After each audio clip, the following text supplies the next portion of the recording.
Oh, greetings, world, and greetings, Seven Spot.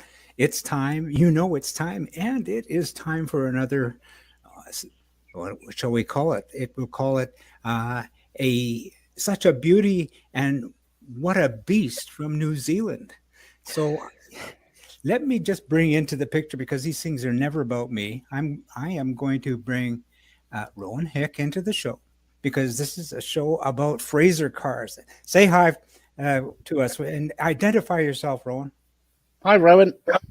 Guys and girls around the world. So I'm Rowan Hick, Oh, and this is my beast. okay. Well, we're getting that part out of the way because Rowan's not wearing a headset. And as you can tell, folks, and as he steps closer to his amazing car, he sounds like he's backing into a cave. So now he's going to do the right thing and get behind his camera so we can actually take a look at it.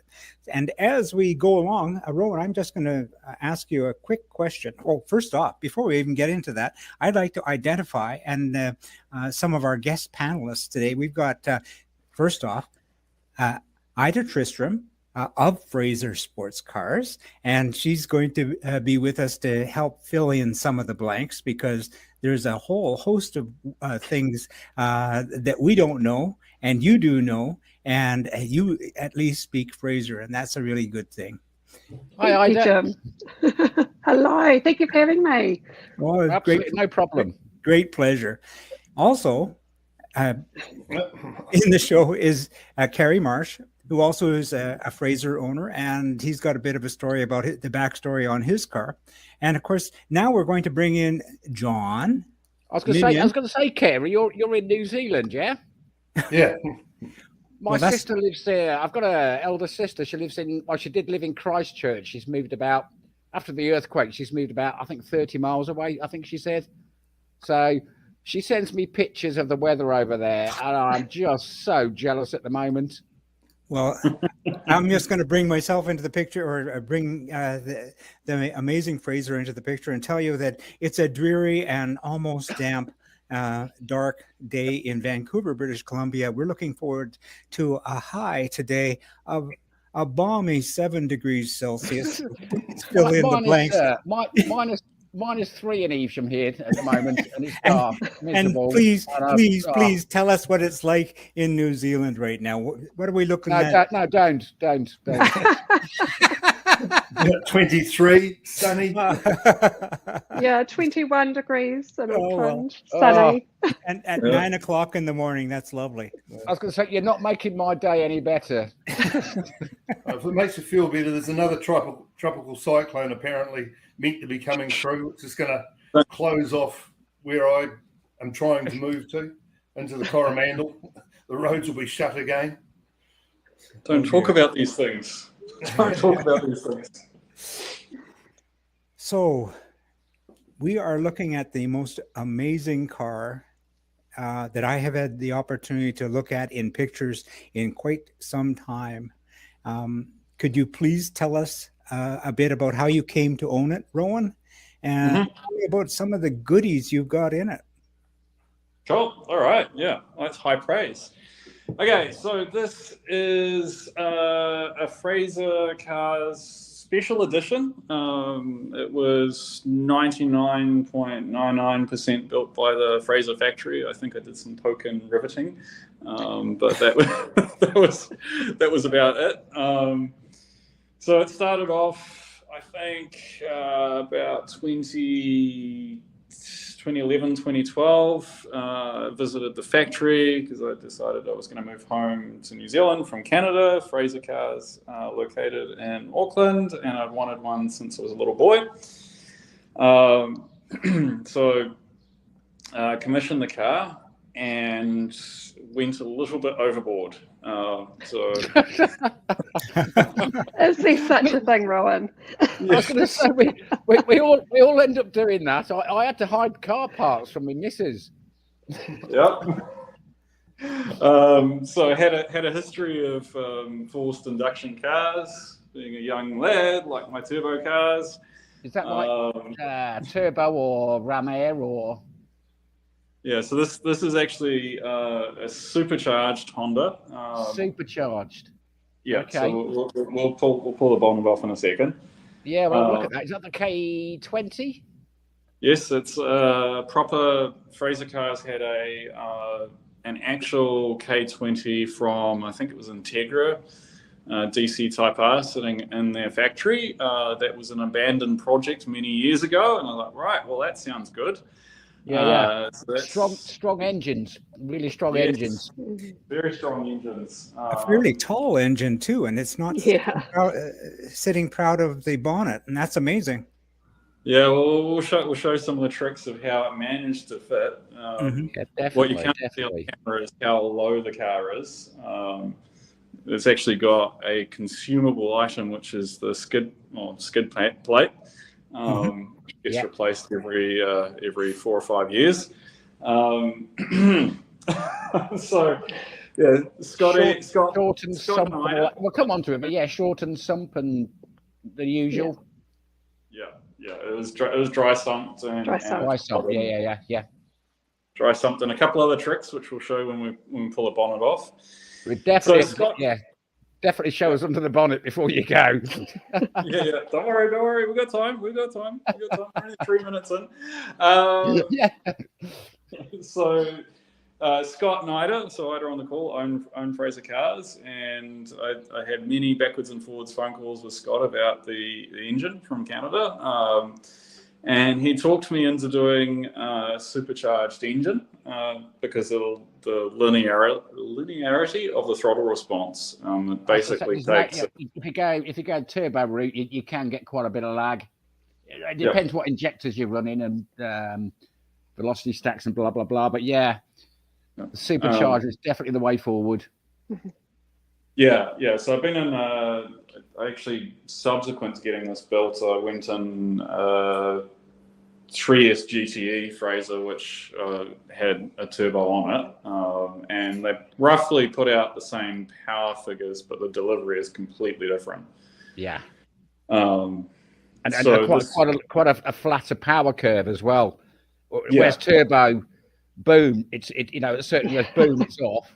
You're on. Supercharge is a lot smoother. Yeah, and you'll see that on the dyno graph. Actually, through in the 7-spot. Group. Yeah. So you can see it sort of climbs to the moon. Basically, from about 1900, 2000, you can just put your foot down and she starts going. And going all the way to nice smooth delivery. Yeah. I think the red line's at 7,600 RPM, just to be safe, because we never changed the compression on it, so it's running either 11.2 or 11.5 to 1. So that's obviously higher than standard, yeah. No, that's a standard Type R engine is a high compression engine. And then with Roadtrax, so we use what's called a C3094, which is the designation of the Roadtrax superchargers. So they've got 3 or 4 different sizes, and it's the baby one. Yeah. And even a baby one, it puts out 10.5 pounds of boost at redline. So there's a lot going on in there. I think we were almost all surprised at how much power it did end up putting out at 330-ish at the wheels. 330 at the wheels, wow. Yeah. It equates to about, depending on whose calculations you take, about 375 at the crank.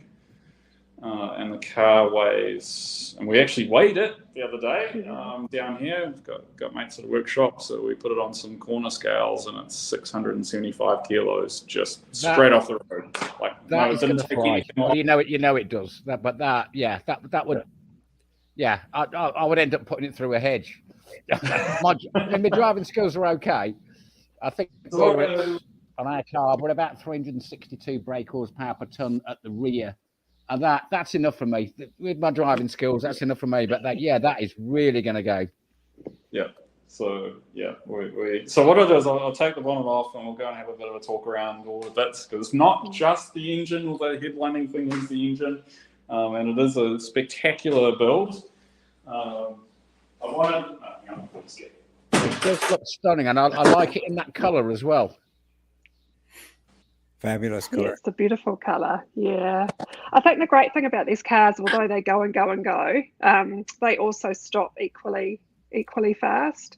So yeah, which is great. So their response to going, to stopping, to steering is just fabulous. So I think that's what makes them so much fun. We've got quite a small steering wheel on ours as well, but slightest little thing, whoa, you know, it just goes. You know, there's no weight, there's no inertia in it. It's just absolutely fantastic.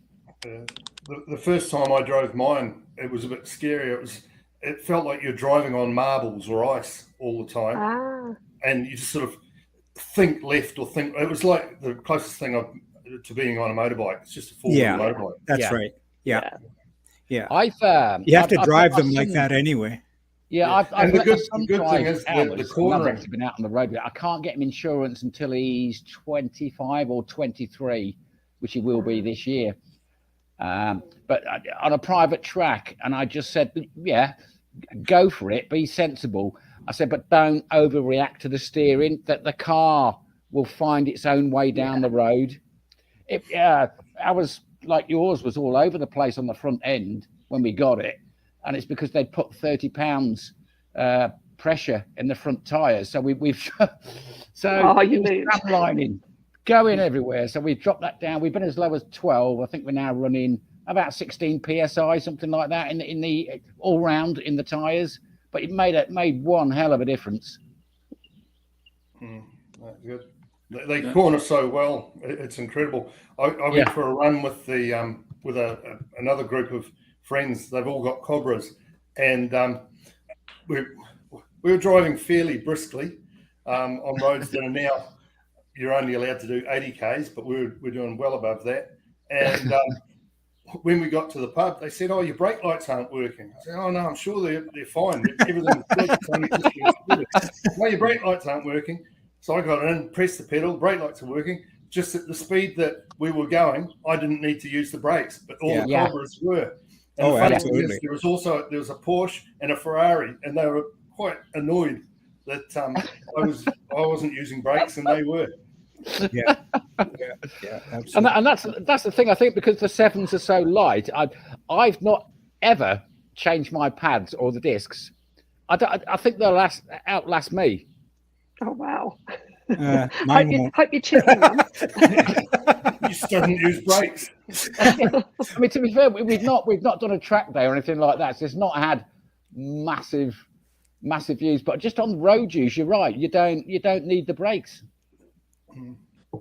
Missing out on all the fun, not going on a track. I am looking at it mainly from my son. Until as I say, I can't get them insurance on the road in the UK.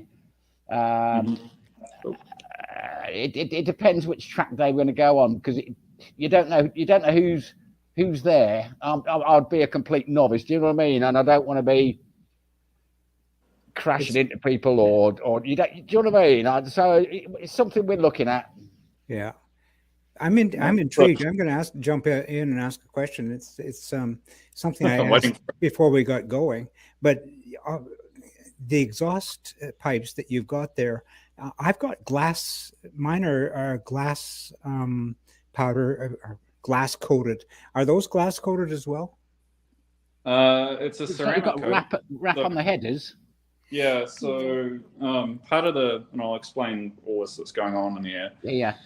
Yeah. So these are what's called HPC, which is a local supplier of ceramic coatings. It's their own particular type of coating. It's not a ceramic. It's just their standard high temp coating, and it doesn't really withstand the heat of what's coming out of here. Yeah, so no, being a supercharged engine, you're effectively I don't know 2/3 more air volume that's coming out, and it's not cooling down anywhere. So that got super hot.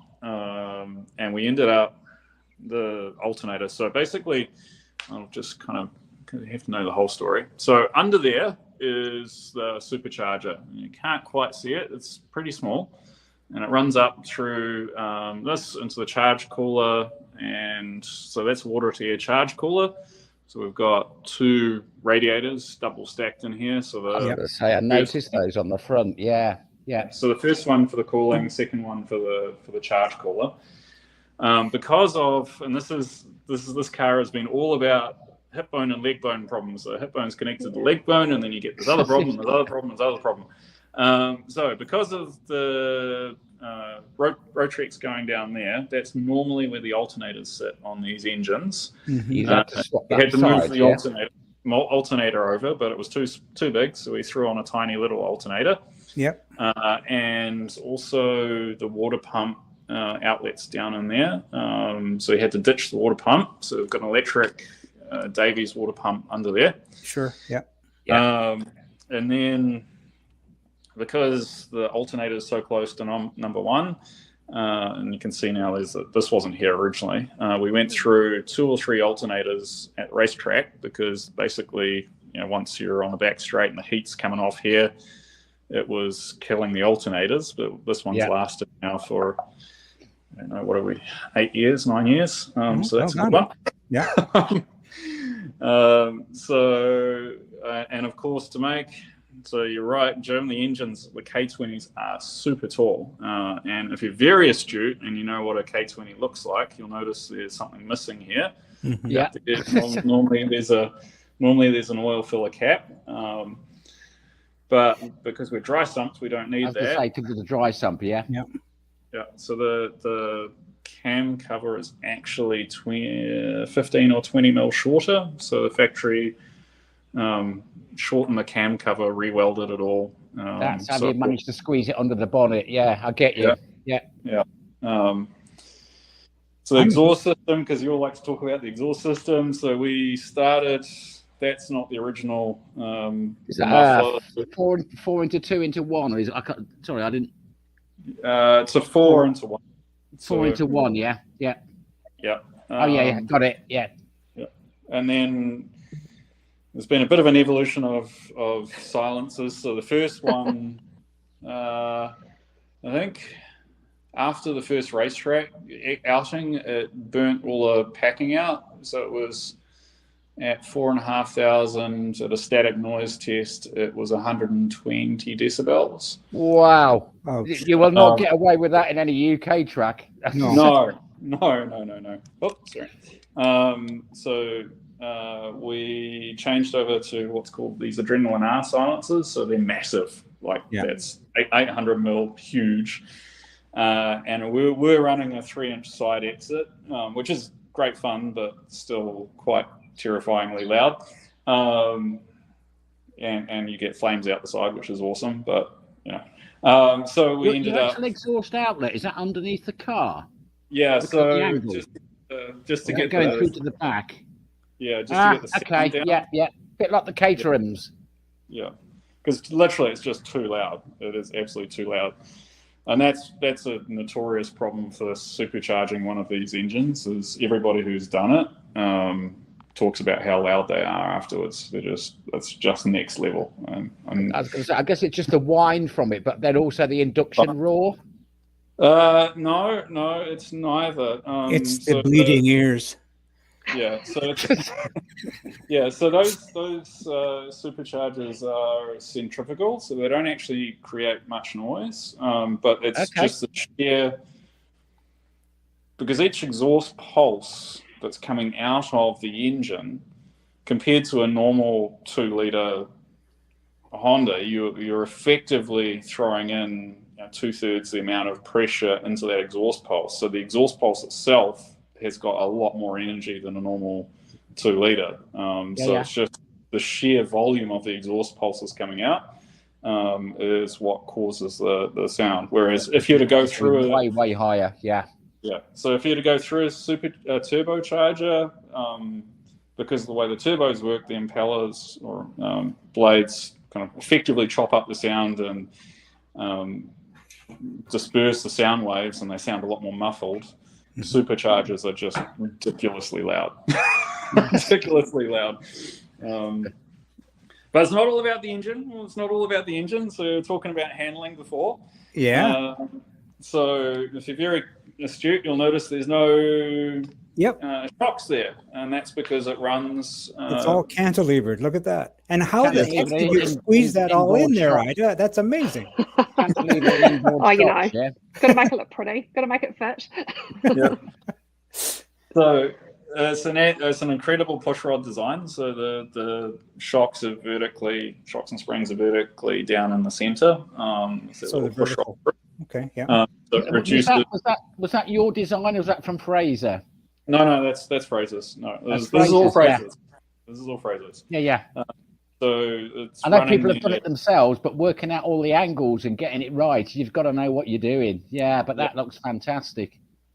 Yeah, and so what that means is it reduces your unsprung weight on the wheels, so the wheels can react faster.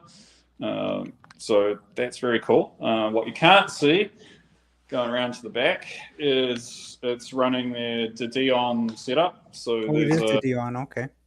Yeah, so there's your diff in the center. There's a kind of arm behind into these end plates, and they kind of track up and down. So kind of same theory, try to reduce the unsprung weight. And the tube runs just forward or just aft of the tank? Yeah, just kind of, I think it's just forward of the tank. So, okay. And what limited slip? Have you got a limited slip diff in the back, or? Oh yeah. Yeah. So it's running a MX5 LSD, the beefier version, but because, and again, this is a hip bump. They should be good for the power you're putting out there as well. Yeah. Good diffs. Yeah. So the dry sump tank and surge pots in the back, so we actually run the oil lines up through the center of the car. And then on the other side, in the tank itself, the tank is split in, it's got like a chunk kind of welded off on one side, and that's where the fuel surge system is, the swirl pot. So we don't get any fueling issues with it. But what it means is baffled tank, and then obviously, as you say, a surge pot. Yeah. And just about enough room for a lunch pail. Yeah. So, he's got to take lunch off for a picnic. So I mean, it's kind of how the boys managed to fit everything in, is just every ounce of usable space. But by the same token, I didn't want a car that was just so race car that was uncomfortable. So well, that's what I was about to say. That interior is unbelievable. Those seats look nice. We've got fiberglass seats in ours with it's about 5mm padding that we had specially made. But those seats look really comfortable. Ours are okay. Those are not great on a massive long journey, but they look really nice. And can I ask you a dumb question? I mean, clearly those are suited, tailored to your specific dimensions. Did you have your footwell or your pedal set measured for your own length? Yeah. So when you get one of these done and you want these particular types of seats, so this is an option that Fraser's do. You go in and you get fitted. So the trimmer sits there. It's tailor-made. It's tailor-made. Yeah. So you've got it for life. You can't sell it. So which is quite a weird thing, because you're like, oh, I'm sure this is okay, because I'm kind of committing to doing all of this here. But it worked out really, really well. So the passenger side is a bit squeezed over though, and that depends on the gearbox you use. This uses a Toyota W55, which is super strong. I'm quote unquote hopefully never going to have any gearbox issues. So probably about and with Fraser's you can choose basically whatever you want. You kind of go backwards and forwards and go, okay, well, this is the dash I want, and there's a switch gear, and I'm going to end up. Your dash layout is very, very tidy. Is that a AIM dash that you're using, or what we call one in the UK, like digital? Yeah. Although I'm pretty dark on them, because the these original MXLs actually have some bugs with them, which is quite surprising. So, like my one, the odometer just randomly jumps up 1,000 Ks. So I don't know how many Ks this vehicle's. That's the way you're driving it. It's got the usual stuff like a removable wheel. Yeah. But I am going to end up changing this to digital analog gauges, because I just find it's either the late model, the later AIMs or Motex, which are much clearer displays, or analog. So I'm probably going to change. Absolutely amazing. And you've got your standard hoop that comes with it, but I've seen pictures. You have a track cage as well, or was that on an earlier iteration? A full cage, yeah. They can have a removable cage on it, so it bolts in there. You take the hoop off the back, and it bolts on the back. That's handy having the removable one. I've not seen that on many cars. Yeah, it's good. It's good. I found it a little bit, because one of the stories about this car is and me in particular is, okay, she's on semi slicks, and the cornering speeds or cornering forces are quite high, and I found I actually developed motion sickness, so I can only go to certain types of tracks without throwing up. So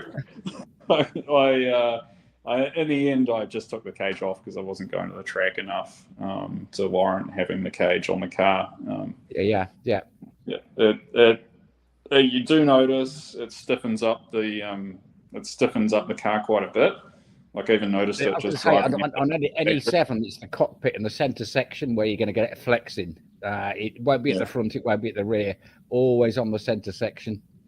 Yeah, they and I noticed it just driving up the road, leaving the factory. So it's cool, but it's also kind of raises things up quite high. Your overall drag, like the top speed of the track at Hampton Downs, I just noticed it easily dropped probably 15 Ks off the top speed. But super fun. And you drive around in the thing and everybody's looking at you, and it's a bit serious for the road. They're looking at you more. They're always looking at you. I didn't really expect that when I got it, like how many people were looking at you. So, but in a friendly way, isn't it, Rowan? They look at you in a friendly way, as opposed to as opposed to you, right? Anyway. Yeah. I'd like to bring Carrie into the picture just for a moment. Carrie, can you tell us or at least tell us what you see as the difference between that iteration of the Fraser and yours? They're completely different cars. Just in power, I've got a MX-5 1800 with Gen V throttle bodies, the BP4W motor, which apparently is slightly better if you're having an MX-5 motor. But mine puts out 133 horsepower at the wheels. So just performance is completely different right from the start. But it's still fun, of course. And do you use it on the track as well? Pardon? Do you use it on the track as well? I have done. Been using it more for touring, really. We've done 2 trips around the South Island, 2 weeks at a time, which is quite interesting in a car that size with all your luggage. And there's another trip coming up in 2 or 3 weeks. We're going down to Napier for a week because there's an Art Deco festival down there. So there'll be myself and a whole lot of Cobras again, and a couple of GT40s. So we'll head down there. But the car is completely different. Mine's probably more a touring car. Escort axle with a Quaife ATB limited slip diff. It's not as performance oriented. Spec shocks sitting on the outside. It's just a completely different chassis, different car. And how old would yours car be? Well, I've had it on the road. I had it about 5 years now. It took me 2 years to put it together, But in putting it together, I say I bolted the big bits in, and then got the professionals at Fraser's to do all the hard bits. I put the wiring together, and then was really pleased when it took Pete just a couple of hours to check that I'd done it all properly. I did all the brake lines, and then they needed to redo some. Don't talk to me and Jim about wiring. I'm absolutely clueless. A lot of cars come back at that stage. Yeah, I started absolutely. the wiring. Leave it to you. Well, this is the perfect segue to bring Ida back in, because I want to ask you, when a person purchases a Fraser, is there any self-build options available? Absolutely. So you can do everything yourself you want. We do all the engineering and obviously manufacturing and engineering to make sure everything's just right, and it's pretty much a bolt together exercise. Oh, very cool. I think you were saying you can export kits as well. Anywhere in yes, we do. We've got cars, Frasers in Australia, and a lot of Frasers in Japan. Yeah, that's what. And in America. Yeah, I know that we have at least one Fraser owner from Japan, a lovely lady. She's part of our group, and she absolutely loves it. She absolutely loves it. Absolutely. I'm going to bring Rowan back in. Mm-hmm. Rowan, what an amazing car. So is this your daily driver? I know that just before we went online, you were moving the vehicle back and forth in the shed there, and then you're touching. I had asked you about the exhaust manifold, and you just were touching. You said, "Oh, that's still warm." So I presume you're out driving it today. Is that right? Oh no! I just turned it around. I just turned it, went out down the street, turned it around. Okay, no, cool. This is not a daily driver. I'm sure you could. Yeah. I've got I've had other fun cars as dailies. My current daily is a GR Yaris. So it's quite interesting, the difference between the two cars. And previously, before that, an RS7 twin turbo was the daily. Nice, yeah.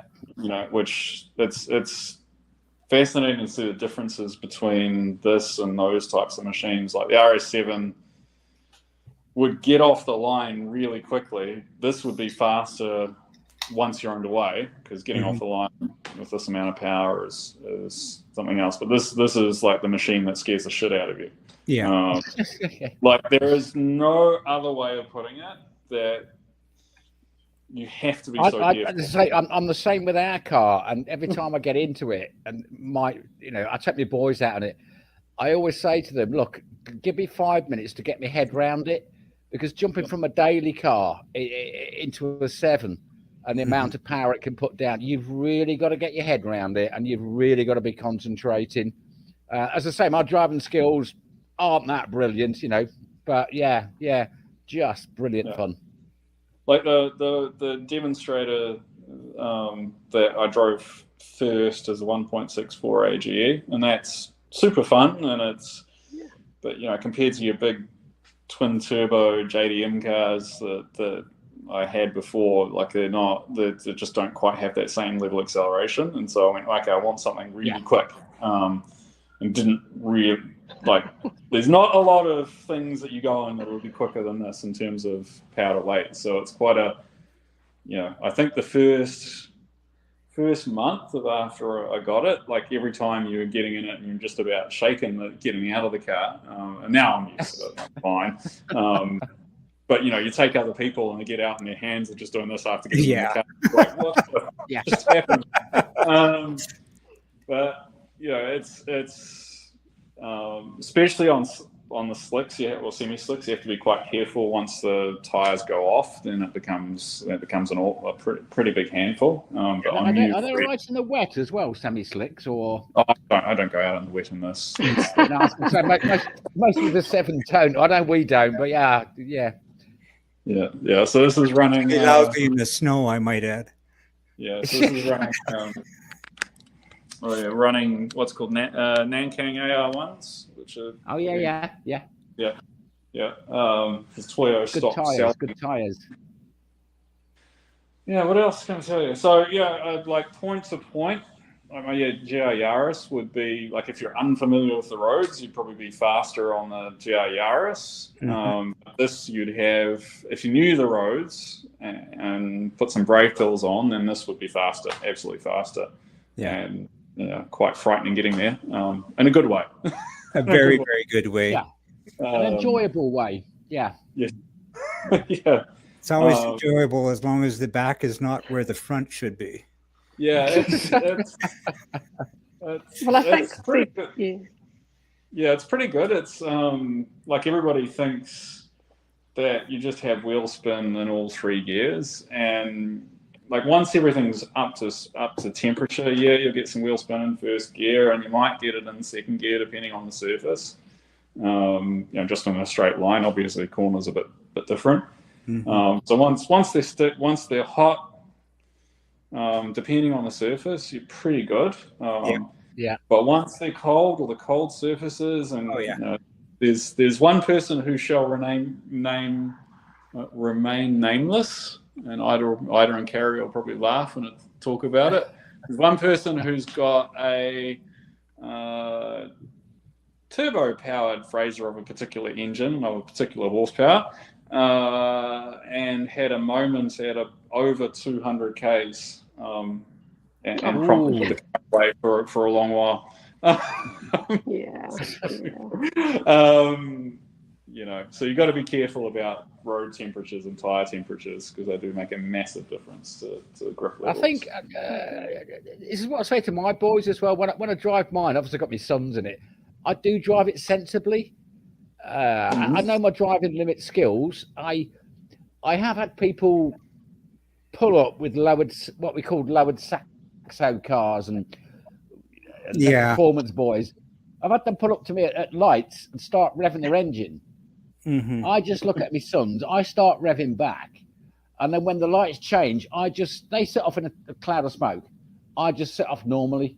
I don't need to prove anything. Yeah. I think with our cars too, like from my perspective, I watch our guys hand form these cars. Like they're just artists, and we put so much love into every single car that we handcraft that hours and hours and hours of hammering and making these beautiful works of art. And I know that our owners really respect how much time and attention to detail it takes to make these, let alone to own these machines. So there are a lot of respect. It's just down to respect at the end of the day. If you want to set off like a hooligan, go on a track. Don't do it on the road. Oh, hey, I'm all in for having fun, but keep it safe. Absolutely. To give you an idea, like that.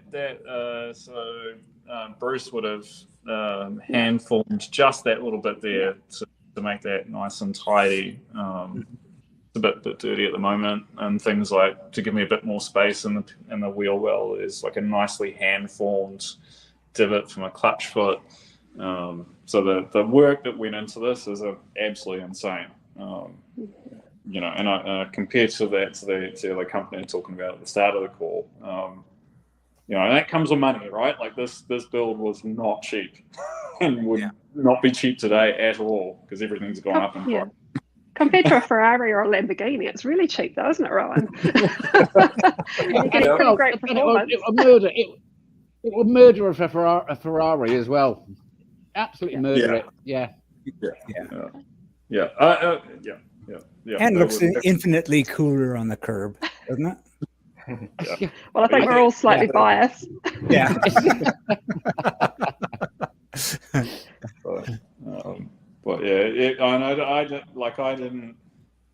I didn't quite have the appreciation for how much work goes into it. Like you conceptually know how much work goes into something, but until you actually see Roy's, which is probably a little segue to why there's a little logo on the wall. Yeah. Sorry, I forgot about even mentioning that.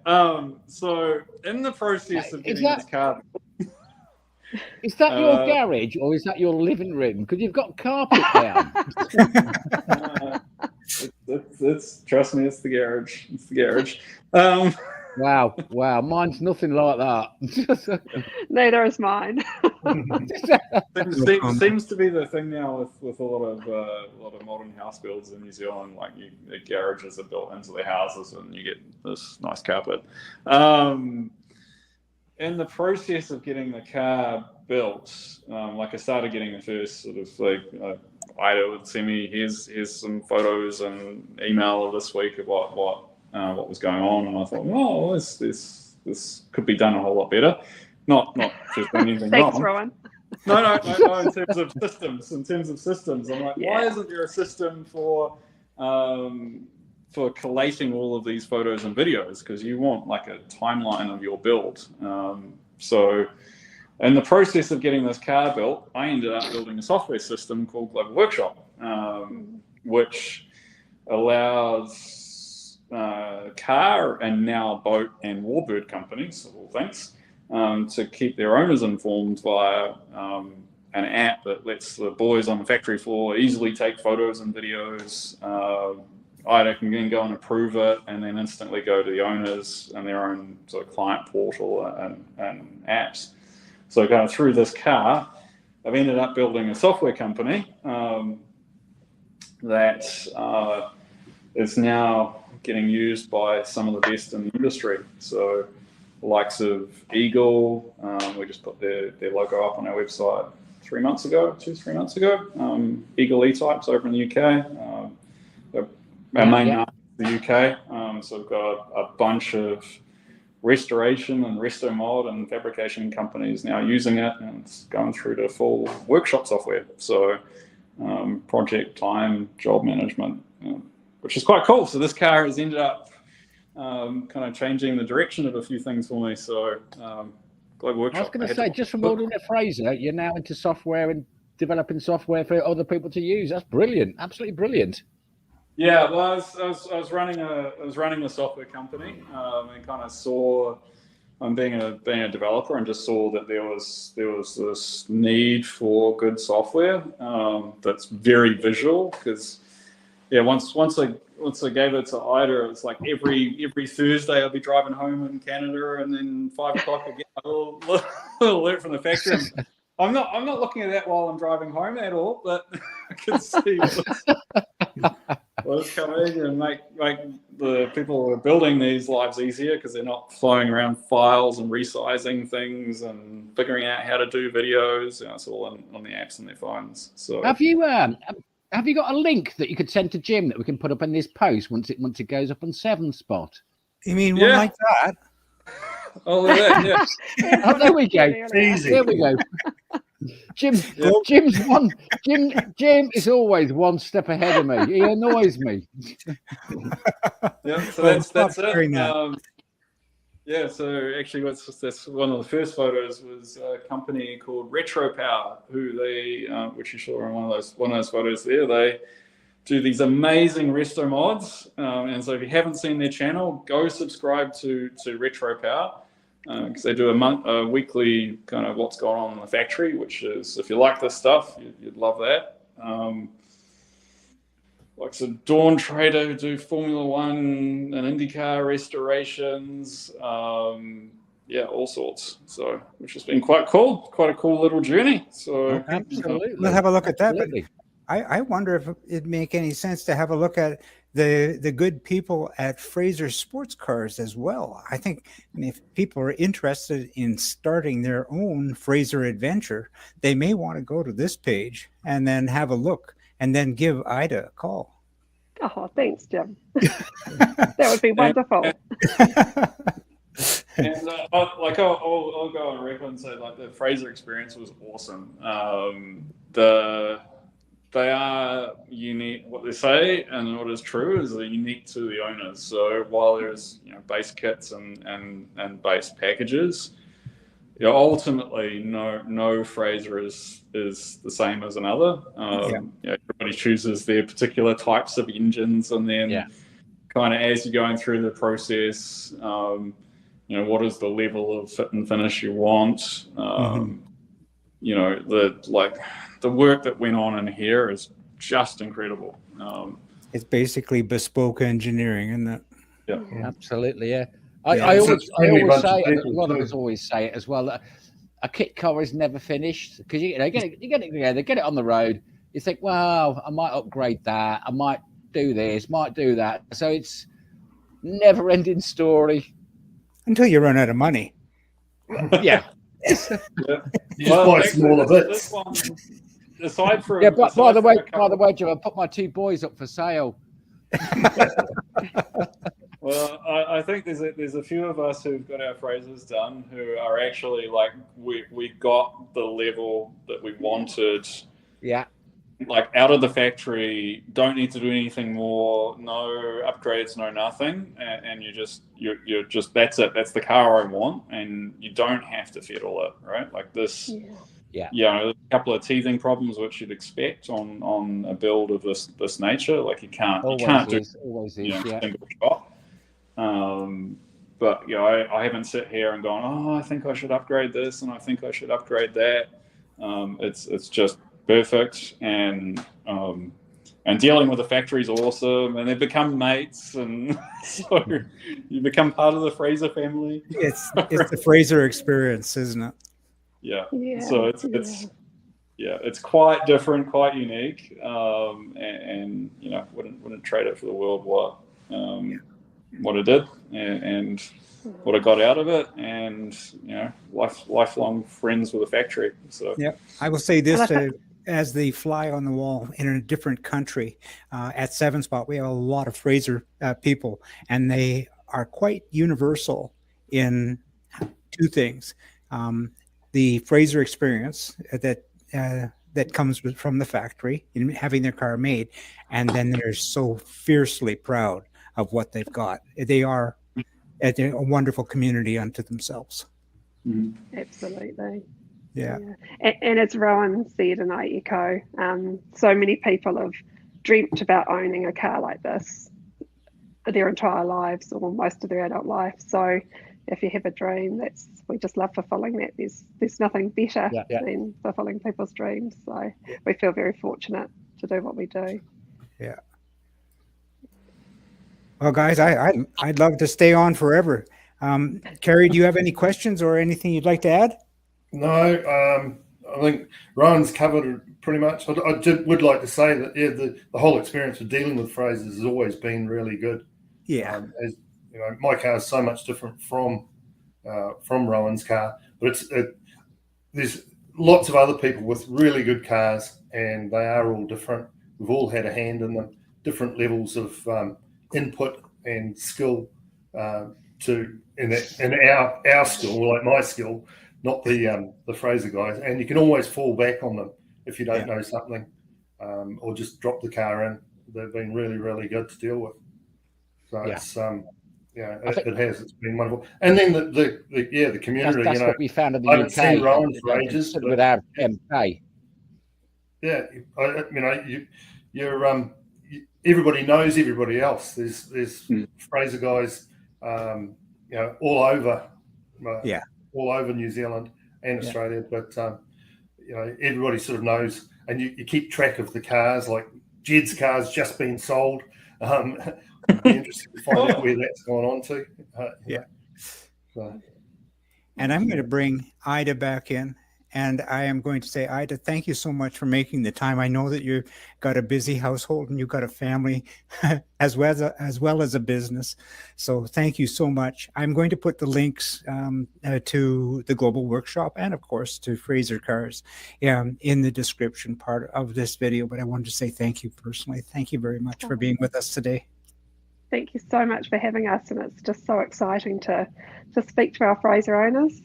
It always is. So nice to see you guys. Thank you. And nice to meet you, Jim, and you, John. Appreciate having you. I'm gonna bring Rowan. Rowan, lean back in. Lean back in. That was perfect. All right.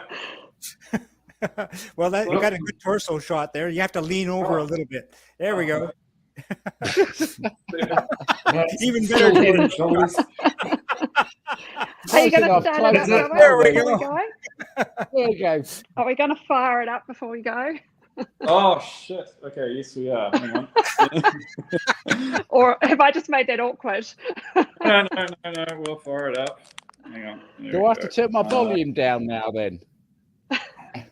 No, he's got the boring muffler on now, so you'll be all right. Yeah. Boring muffler. But controversial. I like them loud. Absolutely.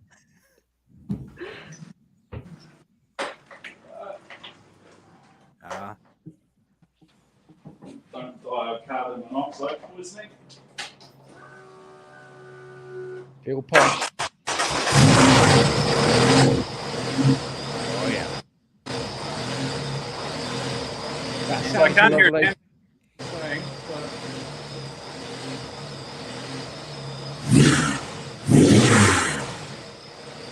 Lovely.